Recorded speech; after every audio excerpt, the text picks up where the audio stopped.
తిరుచానూరులో వారాహి అమ్మవారి ఆలయాన్ని కూల్చిన కూటమి ప్రభుత్వం, భారతీయ జనతా పార్టీ, తెలుగుదేశం ప్రభుత్వం. మర్చిపోదామా? మర్చిపోయారా? ఇది రాయరా ట్వీట్లో.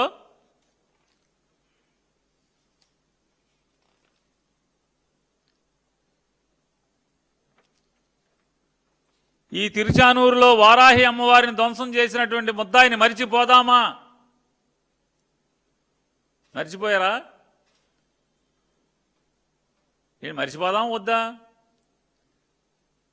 తెలుగుదేశం వాడు తెలుగుదేశం టైంలో, మీ టైంలో, మీ ప్రభుత్వంలో అసలు ఈ ఆంధ్రప్రదేశ్ రాష్ట్రంలో ఆలయాలు అత్యధికంగా ధ్వంసం జరిగిన, దేవుడికి అవమానం జరిగిన, హిందూ మతానికి అవమానం జరిగిన భారతీయ జనతా పార్టీ, తెలుగుదేశం కలిసి ఉన్నప్పుడే జరుగుతుంది ఆంధ్ర రాష్ట్రంలో. అత్యధికంగా ఈ పాపాలన్నీ ఒడిగట్టుకునేది మీరే.